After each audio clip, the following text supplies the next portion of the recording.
Good morning. What is going on, profitable stylists, future profitable stylists, current profitable stylists?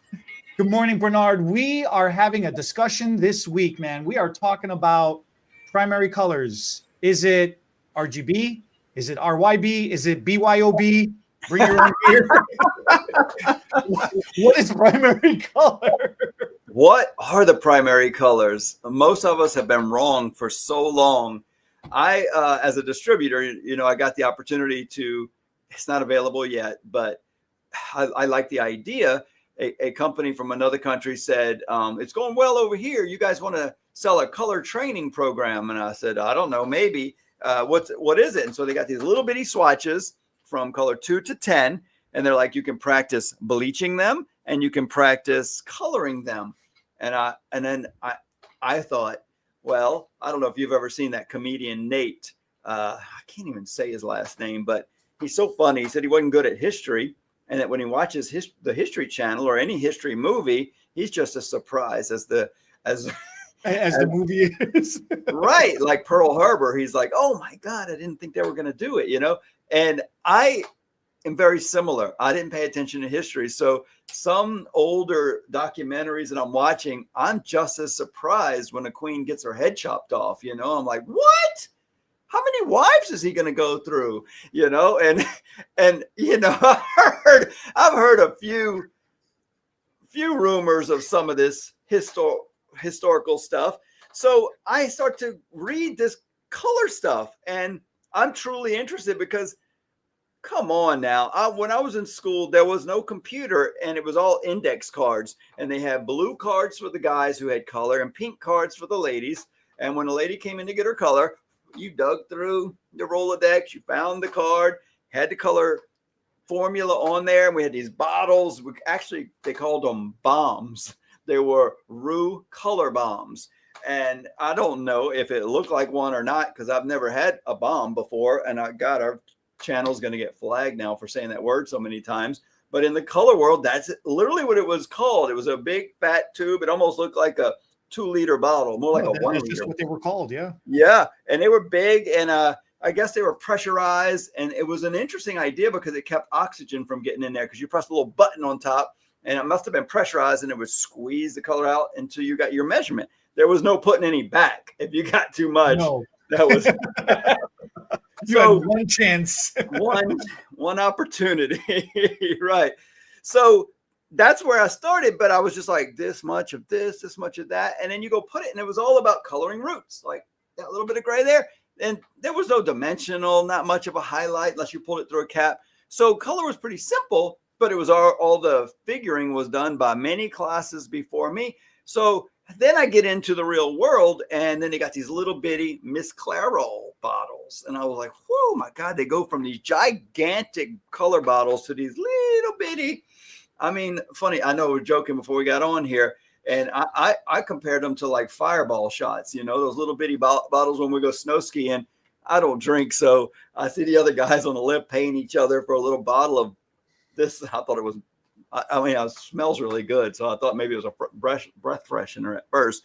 But Fireball, I had no idea what that meant at first. But that's about the size of a color bottle back when we did Miss Clairol. Little teeny tiny, like the alcohol on an aircraft, And so we would mix this little bottle with some peroxide and mostly hope and pray. So I didn't have a lot of color training. It was more of like just get by. And you have a lot of color training. So I get this. When they ask if I want to sell this, I'm thinking, I kind of want to go, will you critique the website for us? And I was like, sure, I'll read through it and learn. And so I'm asking questions, and this guy in another country, we're going through a mediator because the people who want to sell it, I don't know, they don't want to put us together just yet, which would be the smartest thing. But guess they're trying to gauge us both if we're going to make each other mad as hairdressers. And I'm asking questions that he might, as a 70-something-year-old color guys, develop color lines from color for a lot of the major color lines out there. And so I'm sure my questions are a little frustrating to him. And so he's like, what idiot do you have reviewing our program? I'll tell you what, though, sometimes It's fun. Getting the questions from somebody who may not be at the same level of where you're at and whatever level you're at, it actually inspires new ways of looking at things because it's a different viewpoint. It's a different approach, you know? So it may not be as idiotic as you may think. Well, it's good to ask the questions. Like one of them, they talk about all the different levels of going from color. Let's take an extreme example of going from color 2 to color 10. I mean, it's not always recommended, but that's how they get hair replacement, hair extensions from dark to light. And so one of the examples is that even full bleach only bleaches up so much over so much time. Sure, we got all the complications of near the scalp, away from the scalp, the keratinized. We should talk about what that word means here in a minute, but the different sections and why they might come up faster than others. But let's just talk about the basics here first. Bleach when lightening color. Go ahead. Hold on. I got to lay down a couple of ground rules for today's discussion. Okay. So all you viewers watching, please understand this. We are speaking extremely general. We are not using a specific color line as our baseline. We are speaking extreme, general, universal color theory. Also, Bernard was introduced to this specific training manual under the guise of the European color level system, which is why he's referring to level 2 through 10. Yeah, there are some people on the American level system that use 1 through 10, and you all out there going, "Hey, what the hell happened to level 1?" Okay, I thought the same thing when I started. Well, look, I was like, "Where's black?" Yeah, so we're not picking on any brand specific. We are speaking universal color theory here. So I have to preface our conversation under that guise. Mixing a strong bleach formula, technically in this training I'm going through, only really works for about 40 minutes. And so he's saying, sure, okay. Yeah, I know there's a lot of there's so many variables involved, but generally for the speaking, most part, he's saying you're only going to get this amount of lift over 40 minutes with a strong, wash it out and reapply to go lighter. And so the formula, and that's the thing, like you said, you could have thick hair, thin hair, so many variables, but in general, it was like if you're going from 2 to 10, you're only going to get, and I don't remember the exact number, but you're only going to get this amount of lift off of one formula. So you might need 5 bleach formulas or 6 bleach formulas to get to this color. Well, in my math, I'm not a big math person, but in my minor math brain, I'm thinking 5 times 40 minutes. Well, it's okay if I'm doing it on a little sample here, but how oh my goodness, are we having, obviously we have shampooing in between, rinsing, if nothing else. And then are we reapplying on soaking wet? Probably not. Okay, I'm going to use a little common sense and say towel dry. Maybe damp hair. Maybe he's expecting me to blow dry the hair first. And so then I'm thinking this is about an hour per application, 5 or 6 applications before I ever tone. Is their scalp going to be raw by now? Have I put it on the scalp also? Am I doing this all in one day? This is just book knowledge. I want the practical side of it. And so the answer came back all about the samples. And I'm like, no, I want real world answers. I'm talking about if I'm doing this on a real person, not these little bitty swatches, because they can live through almost anything. But a real person, how practical is 5 or 6 bleach applications in one day? Very realistic. Well, in one day, I don't personally recommend doing it in one day. It's been done. I've done it. I've done it. I don't recommend it. A lot of sweating and freaking You're there out. from 9 in the morning till 9 at night, you know. And then I color it all black at the end. And then because it didn't ever get white. But this is why you hear a lot of stylists say, we're going to do this in sessions, in visits. I'm going to get you as light as I can today. You're going to come back in a couple of weeks. We're going to get you lighter. You're going to come back in a couple of weeks, and then we'll get you to where you want to be. So So we started off talking about primary color, and often you're bleaching the hair before you're coloring it, and then the coloring comes with tone, or you're just coloring. So I'm reading in this this education about light and color. We start off with light, and it starts with RGB, red, green, and blue. And the first thing that hits me is I have no training in light color, really. So I thought, wait a minute, that is not even the primary colors. Maybe it's a misprint. So I go to YouTube and I'm like looking up what are the primary colors and what's this RGB thing, or red, green, blue. And then I start to learn a whole lot about color. You went down a rabbit hole. Yes. So I'm looking at some of my notes here. Then I learned about something called additive and subtractive color. And so when you're mixing color through light, it's additive. And I don't totally have my head wrapped around this yet, and I don't want to debate the two, but you're adding as opposed to the other one is subtractive, like it absorbs, it doesn't reflect it out the same. So when you're doing color through TV or light and you're trying to, you have the RGB cords back in the day. Now it's just an HDMI cord and everything is just in there. You don't know. Together. But we used to have have to actually adjust our red, green, and blue to get our TV right. And I don't know why nobody ever, I'm sure people did, but I never noticed TVs were all about red, green, blue. And then the color world was red, yellow, blue. And then I'm looking at my notes, and then I hit red, blue, and yellow are not actually the primary colors. And printers use yellow, cyan, and magenta. And I was like, well, I thought those were just fancy words because people like CMY. Yeah. Yeah. And so then I watch a video where you can make. So yellow is the only actual primary color in this subtractive world, because the blue and the red can be made from the yellow, the magenta, and the cyan. And that's how you get your brighter colors. And so even in color, those are used when you move into those more vibrant type of colors. And whoo, what an education diving down this color rabbit hole. And it really becomes overwhelming to a lot of people when you're first diving into it, because you're going, wait a minute, this is like a mind-blowing moment. Everything I've been told is like, wait, what have I been told? What is going on, And it really, there's such a wide disconnect between the two, because you have a digital world in what we live in, but then you have the physical world in what we live in as well.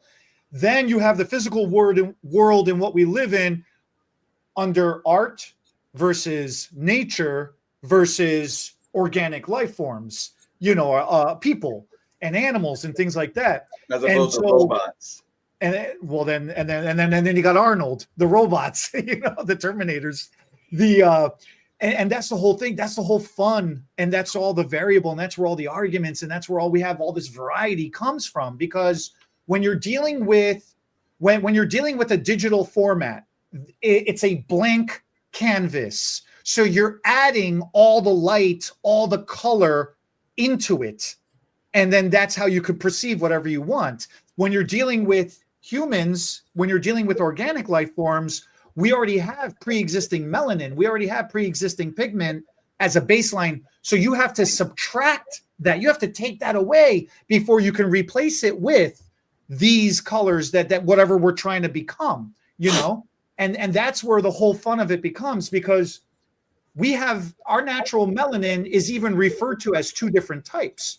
You've got, you've got eumelanin, which is dark pigments, and pheomelanin, which is pheomelanin, which is light color. So light color up to blonde, though, not white. So it's like, it's so wild. And then this is where lighteners and bleaches come in, where you got to take all that, where you take it out, subtract all that away to put it back in. Whew, right. I know, it's mind blowing. Then you got to break it down and go through each instance one by one, because it's mind blowing. It's so much fun, but it's so complicated all at the same time. So what is the title of our thing today? Because I don't want to go. What is the primary color? Nobody even knows what's the primary color. Is it RGB? Is it RYB? Is it CMY? Right, right. And so what would you say our primary colors are? I think obviously in the hair world, because we're stylists and we're doing color, which is very similar to art, right? Same in the art world, it's in the art world, they and in the hair color world, it's accepted enough that we use RGB. Oh, excuse me, RYB, red, yellow, blue. I know I got them written down so I don't go get them back. No, RYB, red, yellow, blue. And the reason why we use universally red, yellow, blue as our three primary pigments is because mixing those colors together is the easiest and the quickest shortcut way for us to get to a dark brown or a black, depending on if you're on the European level system or the American level system. Right. And the way we get white is we bleach. We take it away. And to get white, we lighten or we bleach, we tone it, and we in essence, we're trying to remove all the yellow out of the hair to try to get it what we refer to as platinum, but we're trying to get to white because we can't wait until we lose our natural melanin from our hair. So there you go. You don't need to go to any color training classes that Eddie teaches. That's it. That's all you needed to know. Oh yeah. Yeah. Done. You're welcome. Yep. So call me when you need a corrective. I also do corrective classes. It's like when we're doing a hair replacement class. I videoed a guy one time and I said, I don't, it's not this simple, but it sounds this simple. Look, we're going to take a hair system. We're going to put some adhesive. I say glue to make it real crude because it's certain kinds of medical grade. We're going to take a hair system. We're going to put some glue here, slap them together, give a haircut, and it's done. And then at the end, I can do that. That's easy. Yeah. Yeah. And then at the end, like you've done it, and it's like, no, that did not come out. That is not what I saw. This is not what happened. And I've got a lot of YouTube videos where I get a few critiques, a couple of non-stylists, some guy that sees, and they're like, they'll go down into the description below, like you should go here, and people will look and ask red, yellow, blue, RYB. Why did the RJ put RYB? Probably trying to correct me because I got myself tongue-tied. Oh, okay. Yeah, so he's just saying yellow, blue is what we use in hair color primarily. That's our palette.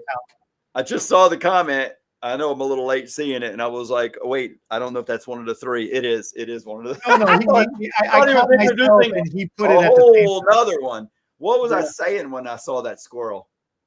You were talking about the hair replacement, getting the comments and the critiques about the hair replacement. Right. Even in the comments, people will say, I don't know why you charge so much for your class. This looks pretty simple. Well, isn't that the point? That gets me so mad. If only that was so. Isn't that the point of marketing? We want to make it look so simple so that you want to do it, or so clients want to do it. But nothing is that simple. It's simple if you know the steps and you get a little practice, but everything like color, why would we do so much corrective color if it was so freaking simple? It's not that simple. Color is simple until you throw the ultimate variable into the mix, which is humans. Right. So would you say, this is an interesting question, would you say you color percentage wise, out of the amount of people you change or alter their color, do you bleach more often than you just use color? Like if color being your only thing you're doing, like I need color to cover my gray here and little grays here, and then I'm done. But it seems like on ladies, it's rarely just color. It's almost always bleaching color or bleach and then tone. What would you say is the thing you do the most? Stylists out there listening to this, okay? You need to balance your book. Gray coverage covers rent and mortgage. Highlights gets you fancy dinners at the restaurants. Okay. Fantasy color just gets you popularity on social media. That's the trifecta. That's the balance. Okay. And then you have to take those three things and see which one is more important to you. If you rather have your bills paid and not have any worries in life, focus on gray coverage. If you like going out, partying, shopping, buying things, eating food, then focus Eating on food. highlighting. And I if think you don't care about life, you just want to be popular on social media, then get good at fantasy color, because fantasy color does not pay the bills. Let me tell you.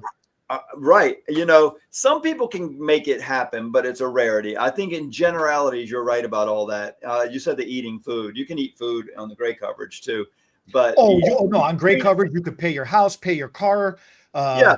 And stock the fridge. You can live life on gray coverage. Let me tell you. It's pretty good sound advice, because as you went through those steps, they get more time consuming, more thinking, more challenges with getting the exact result. So then they come with more corrections, more unhappy clients, because when you're trying to bleach and then turn somebody the right shade of pink, well, you might not get the right shade of pink. And then did you bleach it enough? Did you heat it up enough? Because they're not natural colors, so they don't, the hair doesn't want to hold on to these fantasy colors. I forgot to answer you directly. So that's the thing, right?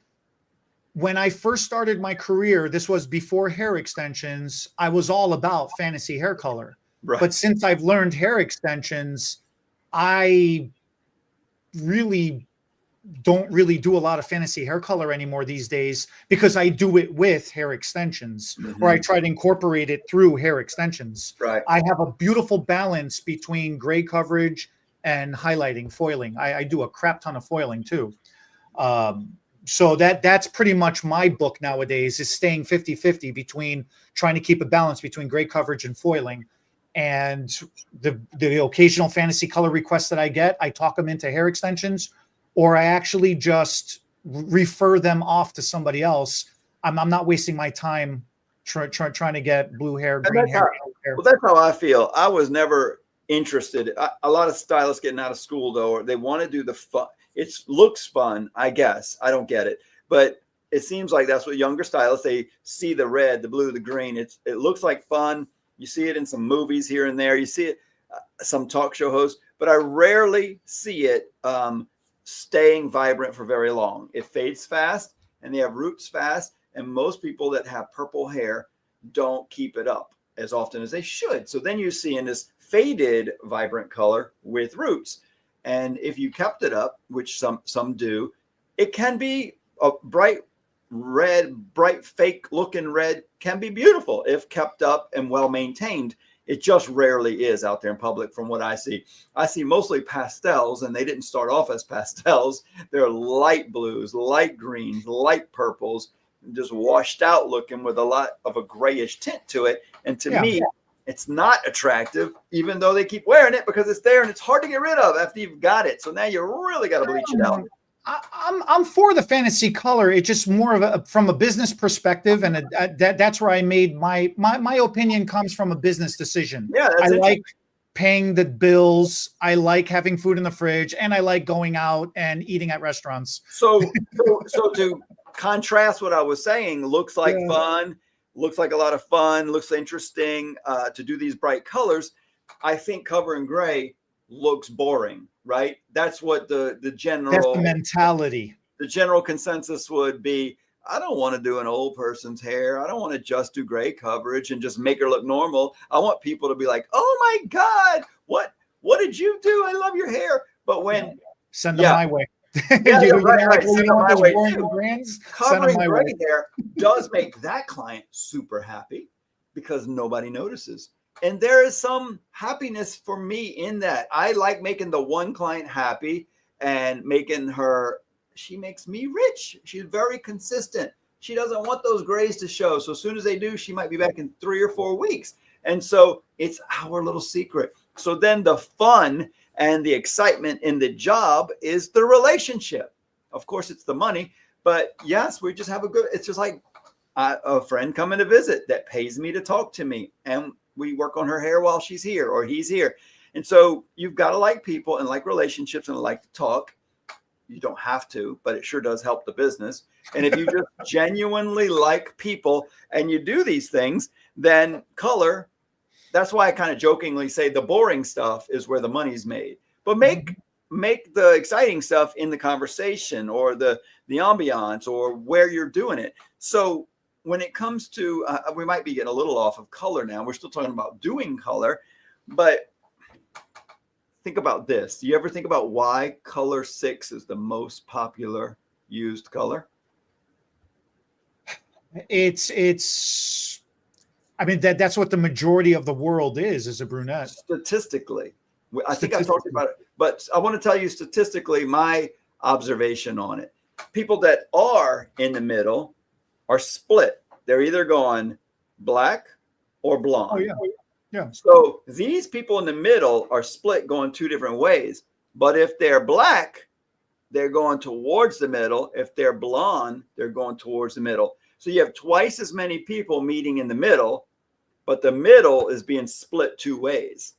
Doesn't that make sense? I think that's why the 5, 6 color palette is the most popular, because the dark 6 is the #1 universal. It doesn't matter what brand of color you use. I know. Level 6 is the most universally #1 shade of color sold, closely followed by 5 and 7. So figure that 80%. What about what I just said? Doesn't that make sense? It makes complete sense. That's why 80% of all color is the world is about level 5, 6, and 7. So I learned that I can make most people happy putting color #6 on them. Yeah. Because if they're dark, they want to be a little lighter to brighten things up a little. And if they're light and they're trying to cover gray, they're going just a little bit of darker to look a little more, oh my God, whatever fancy word you want to use. But it's like most of us are not happy the color we are. I wish my hair was a little darker, you know. Me too. I wish your hair was a little darker. Yours is grayer than your show, and you color yours too. And so we all tend to adjust a little bit. Not all, but most people want to be a little different, a little something, a little richer, a little poorer, a little taller, a little shorter. You know, it's like it's a little skinnier. You know, we want a little more muscles. So that's kind of what keeps us in business, also. But when it comes to color, I remember Scott Cole was a cutter for Paul Mitchell, and his wife Linda Yodici was a colorist. And I remember loving we all thought she was an expert. And I loved hearing her talk about how she gets the color she wants. She said, listen, when I'm doing highlights, dimensional color came from me being unsure that I was going to hit the target exactly. She said, they wanted highlights. And so I mixed the one highlight that I was pretty sure they wanted, but then I mixed up 2 more bowls, one a little bit darker and one a little bit lighter. And so I did all 3 highlights. And it was just much more beautiful that way. And so I thought, well, that's interesting.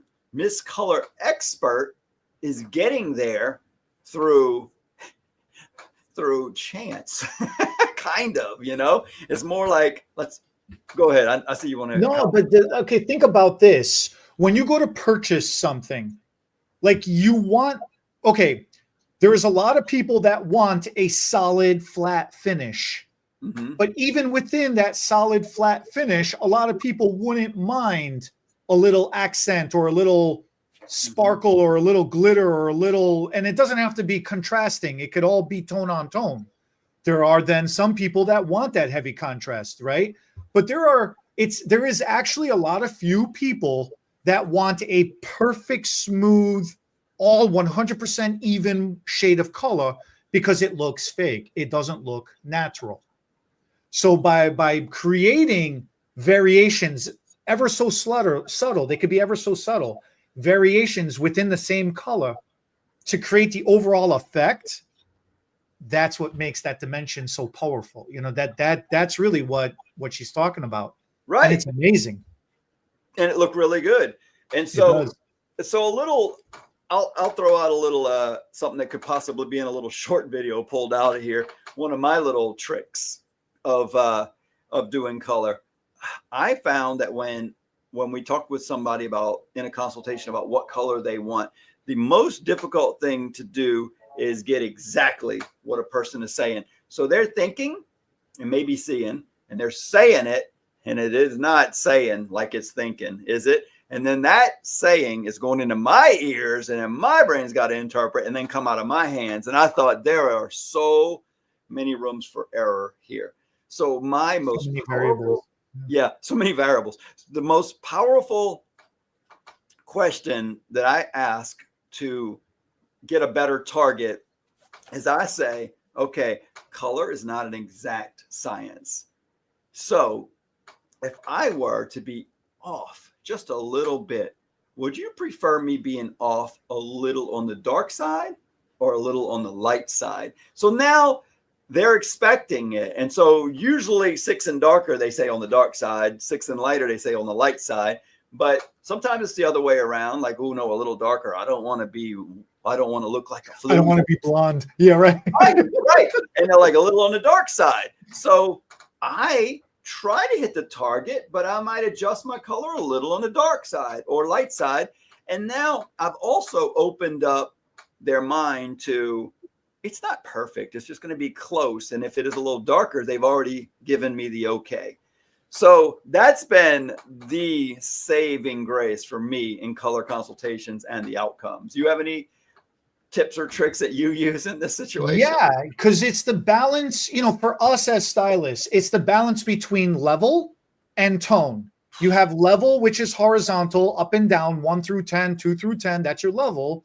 But then horizontal movement, you've got your tonal families. You could be anywhere from ashy all the way to natural, all the way to warm.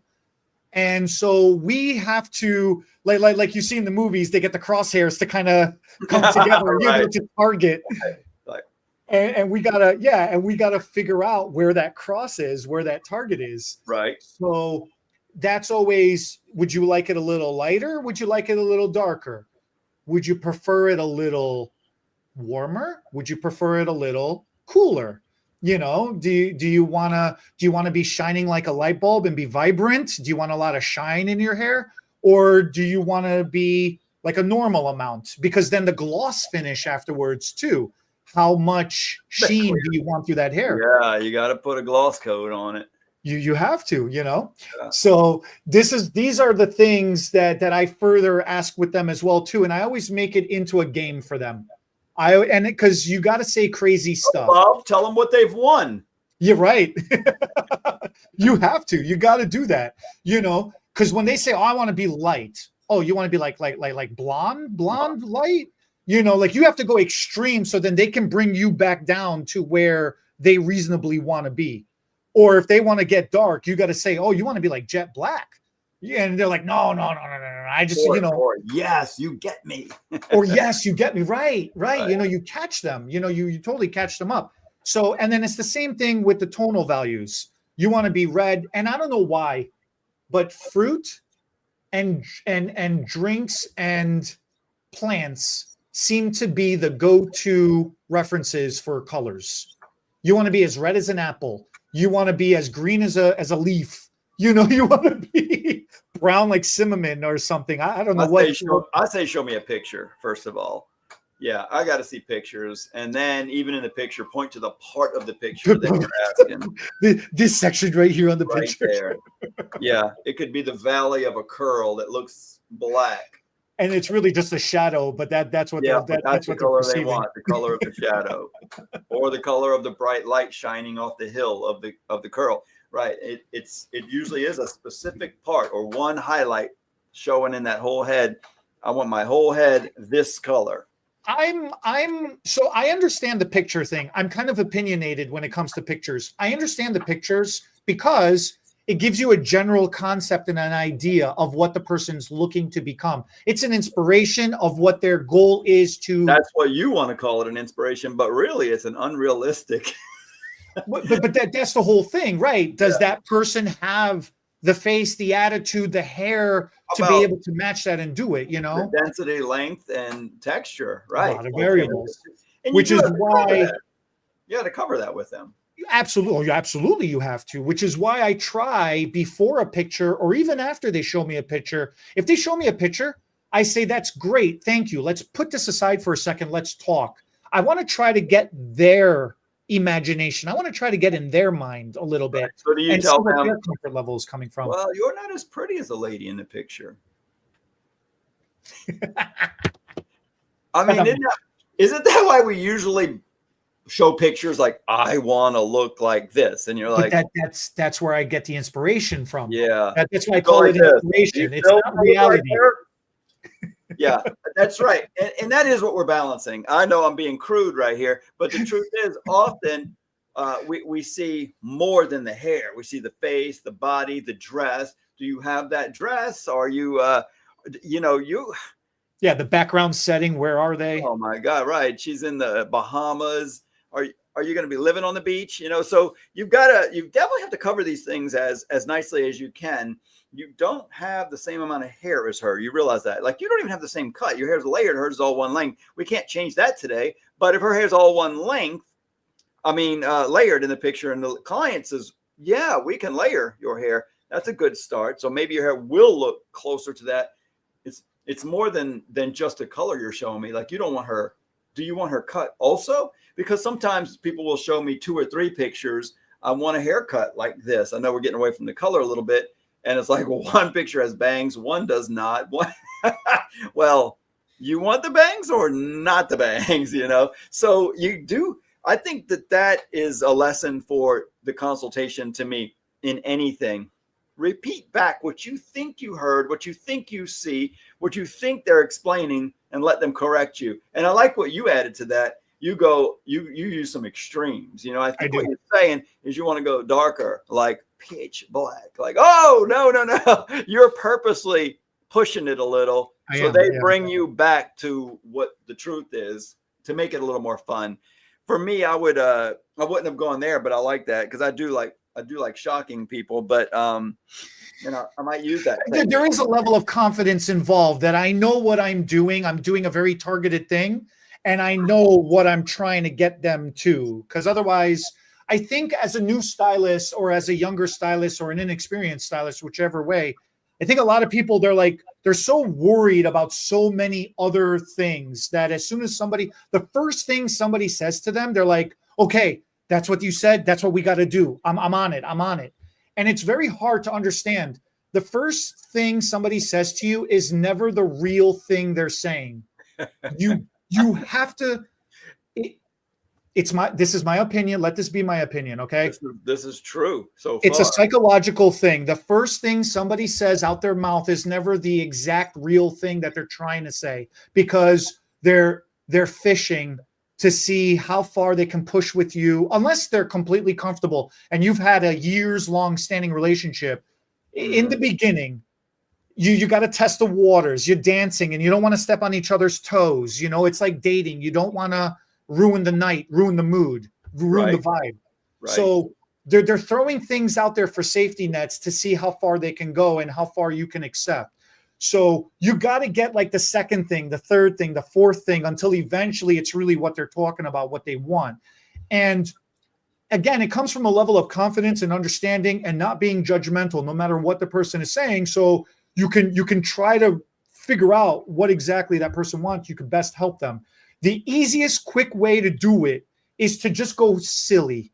Just go extremely silly and let them bring you back to reality rather than you trying to, figure out what their reality is. Let them guide you.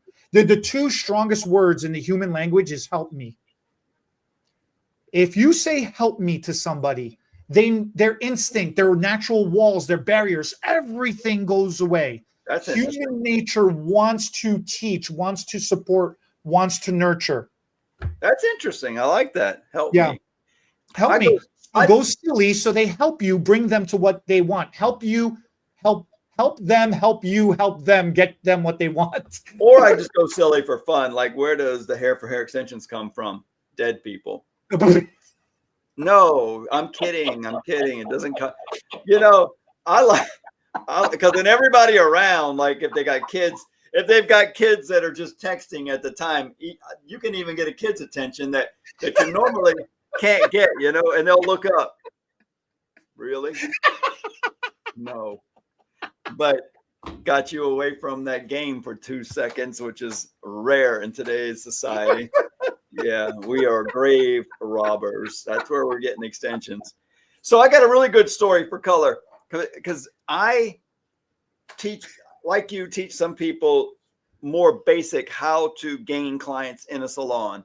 And I'm doing extension consultations pretty often. And unfortunately, people don't always need, maybe it's fortunate. They don't usually, so often they don't need what they think they need. And it's a tough conversation because at the same time, I'd make money if I give them what they're asking for, but will they be happy with it? You kind of got to decide that later, you know? So here's a good example. And this is where the consultation helps out so much. A lady comes in, she's seen my videos. She sees that we put hair on top of people's heads with the beaded toppers. And she comes in saying, first of all, she comes in and she's got hair. I mean, we ended up putting one 22-inch weft on her head, a brown with a little bit of a highlight in it. And it looked beautiful. But she didn't even need that. She had 22-inch long hair. That's pretty freaking long hair. And thick and wavy and beautiful. And it was like a medium dark brown with some reddish brown highlights. But she did have her hair grown out about 3 or 4 inches of new growth, which was dark brown hair, but a decent amount of gray. And so the dark brown didn't blend with the rest. And so I could see where she was due for a color job. And in the consultation, this is what comes out. You know, my hair is thinning. I need to do something. I looked and I'm thinking, I get it, because my hair's thinner than it used to be, right? But I'm rational, and I look around and I think I still have more hair than people 20 years younger than me. I get it, but I am not happy. I used to hate my thick hair, but now I wish I had it because I don't have it anymore. And it's like most people would say, you're so stupid. You do have thick hair. That's what I wanted to tell this lady. She says, my hair's getting so thin. And I wanted to say, you're so stupid. You have a lot of hair. And I don't mean stupid in a mean way, more like the old fashioned way where you could say stupid and you wouldn't get canceled for it. But like you tell a friend, you're so stupid. But it was like, lady, you look so good. What are you here for? But it's more. She says, so my husband died a few months ago. Now we're getting somewhere. And I started losing my hair. Yeah, you're stressed out. You're going through trauma. You're losing some hair. I get it. I'm losing some of my hair in the tub.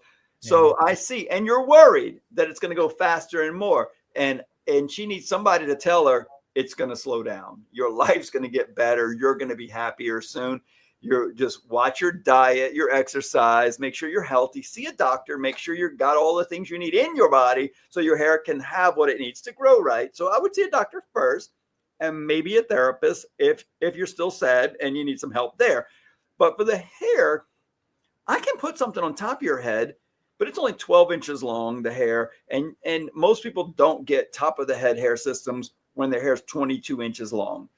Your hair is thick enough up top. I know you see a little more scalp than you like, but most people are looking at you saying, your hair is so thick and I wish I had your hair. And she goes, you think so? Yes, she needs a professional to tell her that. I said, but I get that you'd like more hair. And a lot of girls want more hair no matter where they start. So I am happy with putting one weft of hair in there. We can do a different color and it'll give you thickness, dimension. And you'll be surprised at how much this one weft will change your life. And it's the least expensive way to go because it's just one. It's not like trying to add length with a whole bunch of hair. And I said, let's talk about that color though, because we've got to do that first. And I'm giving this client to Brennan at the time, and he is a hair replacement, hair extension specialist, but he is not good with color, just like his dad. So I know he's the younger version of me. I could easily do her hair color because it's not that complicated. But like I told you, she's got the warm highlights.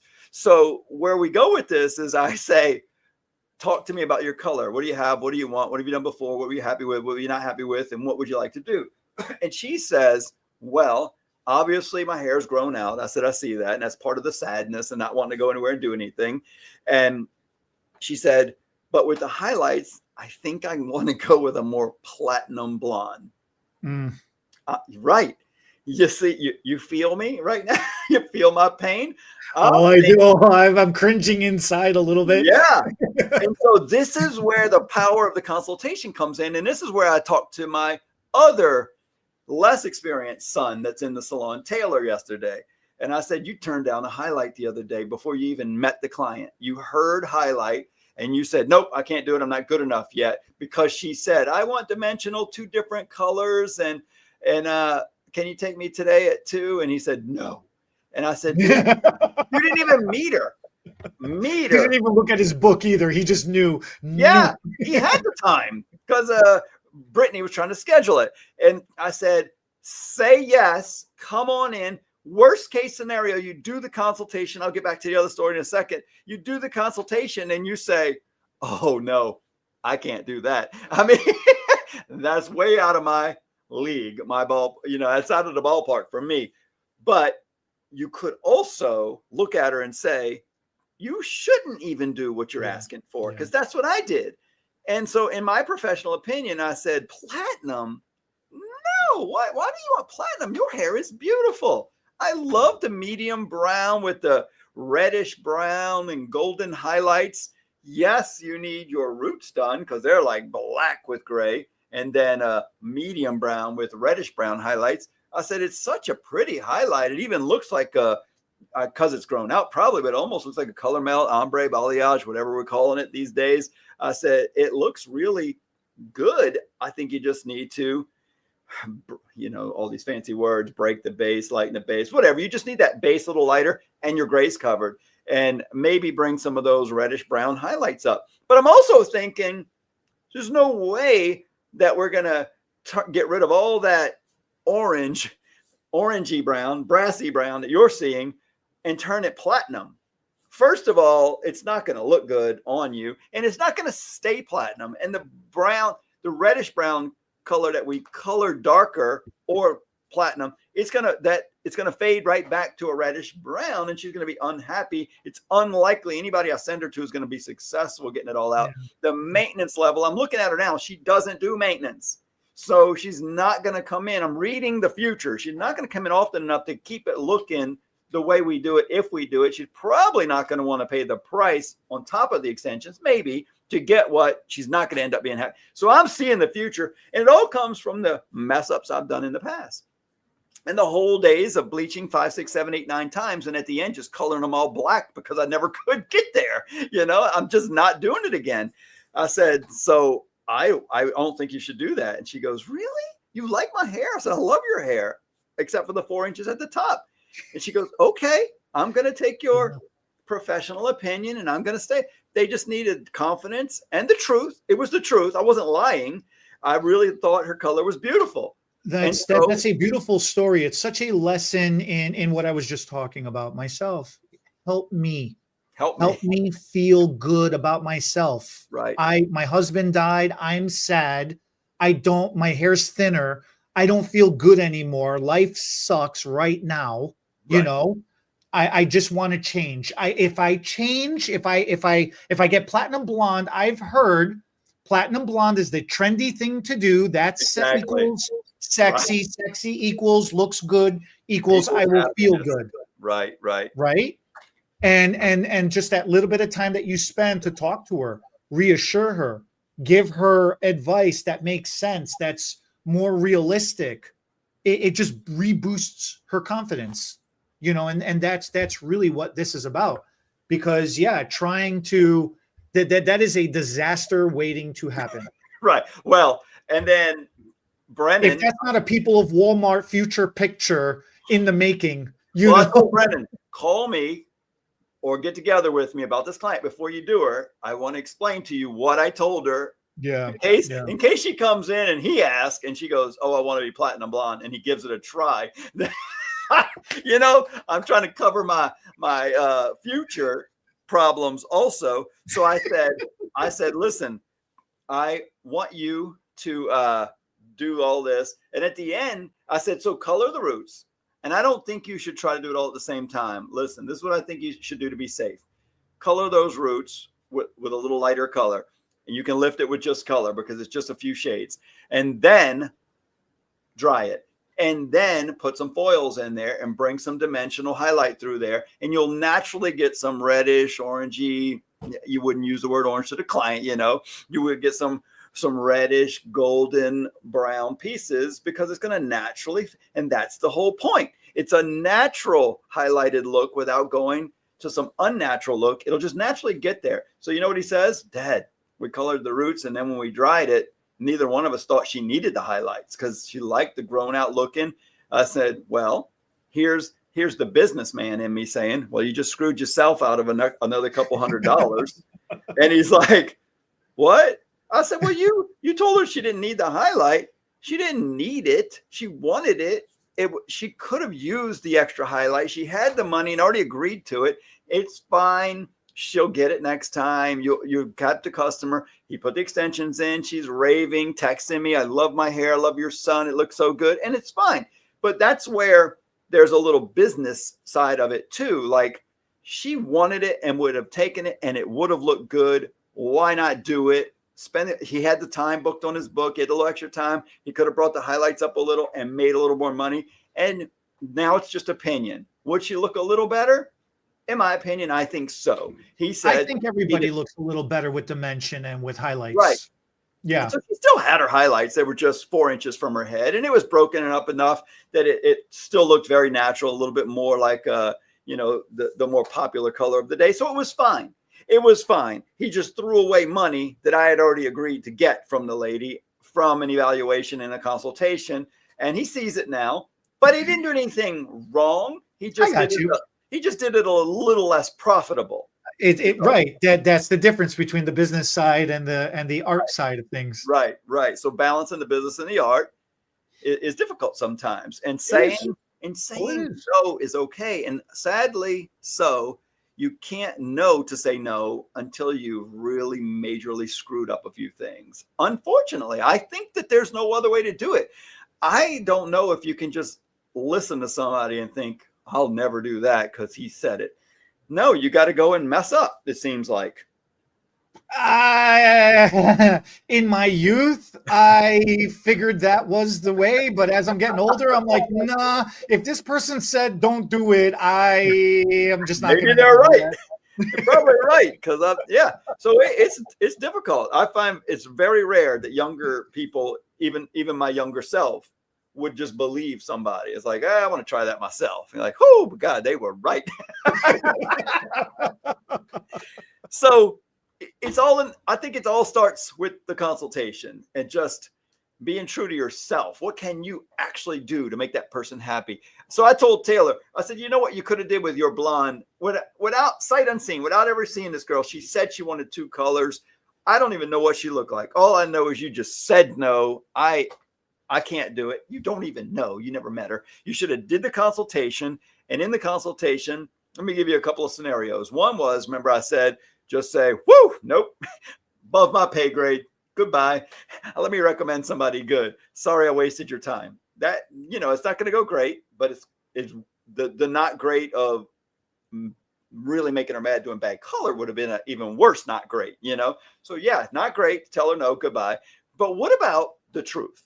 What about some variation of the truth? Like, well, I see you want to get your whole head highlighted. You got these 2 different colors. But I'm a newer stylist. I'm real confident in the color side of it, but not real confident in getting your whole head done all in one day, one application. Okay. So how about your hair doesn't look that grown out in the back? It's just around your face and the top. How about we do a partial to introduce the one of the 2 colors or the 2 colors, and we just work around your hairline in the top and brighten your top up, and it's a manageable size section, get you in and out in a manageable amount of time for the day, and from there, our relationship and service will grow. And maybe we do the bottom half a different day, or we find out like, oh, I'm faster than I thought I was, and we'll grow into a bigger section.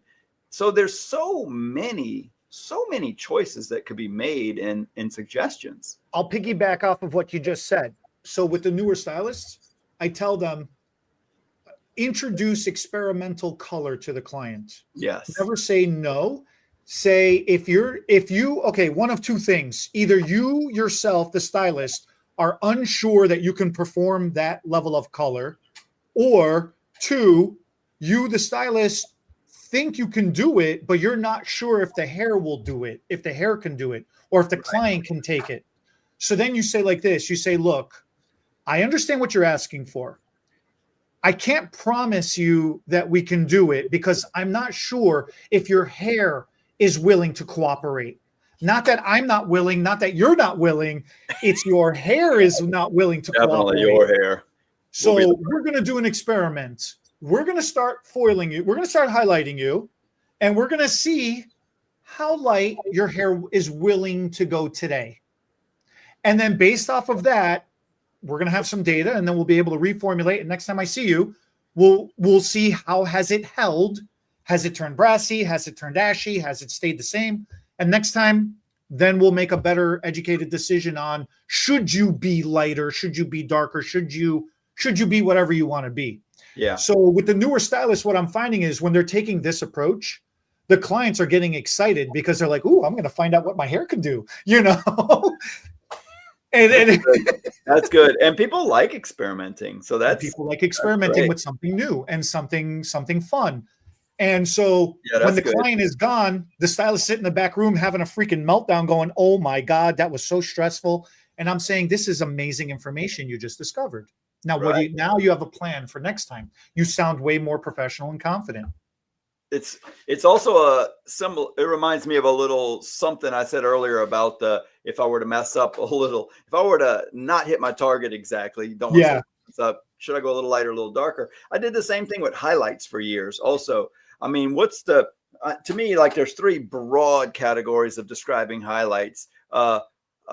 Small, medium, and large. You want a little bit, a medium amount, or a whole lot. But there's really 100 variations in there, right? So show me a picture, show me a person, describe it the best you can. And then that was always my next question. If I was going to not give you exactly the amount of highlights you have in your mind, and I was going to miss the mark a little bit, would you rather be like, are you a little more conservative? Would you rather it be a little bit less or a little more than what we think we understand together here? Most of the time it was like more when it came to highlights, but sometimes it wasn't like, oh, no, I don't want to draw a lot of attention. Oh, that makes sense. You probably don't even want as bright of a blonde or as much. So I would go a little on the other side and they were pleasantly happy.